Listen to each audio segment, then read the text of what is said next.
Episode 1 of Part 1. Episode 1, Telemachus. Time, about 8 a.m. The scene is the tower.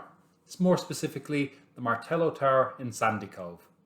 The colours used are gold and white. The technique is narrative of the young style. In this case, basically a first-person narrative, sort of first-person narrative from Stephen himself. The correspondences within: Stephen Dedelaus corresponds to Telemachus, Buck Mulligan to Antinous, the Milkwoman to the mentor. The science and art used is Theology. The meaning: dispossessed son in struggle. No organ for this one. The symbols that are commonly used are Hamlet, Ireland, and hair. There's one other character worth mentioning. That is Haines, the Englishman. I don't know why Joyce doesn't refer to him in the schema, but it's kind of significant, the role he plays in it. Plot. Stately plump Buck Mulligan came from the stairhead, bearing a bowl of lather on which a mirror and a razor lay crossed. It's morning in the Martello Tower on the coast, where Stephen Dedelaus, a poet who is teaching, Buck Mulligan, a medical student, and the visiting Englishman Haines are renting. Though it is Stephen who pays for the rent, the other two enjoy their time there more than Stephen does. The impressive Mulligan is shaving ritualistically, as though he were a priest, ahead of breakfast. Stephen's only recently returned from Paris for his mother's death. Mulligan mocks Dedelaus for not kneeling to pray with his mother on her deathbed.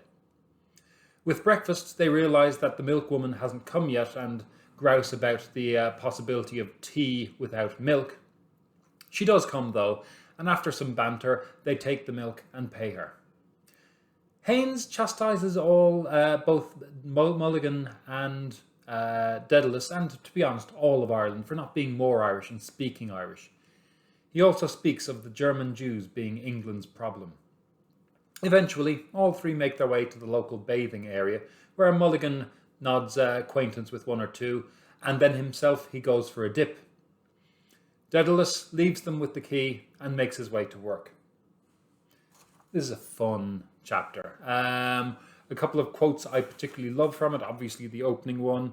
God, he said quietly, isn't the sea what Algae calls it? A great sweet mother, the snot-green stream, the scrotum-tightening sea, epi, onoipa, ponton. Ah, Dedelaus, the Greeks, I must teach you. You must read them in the original.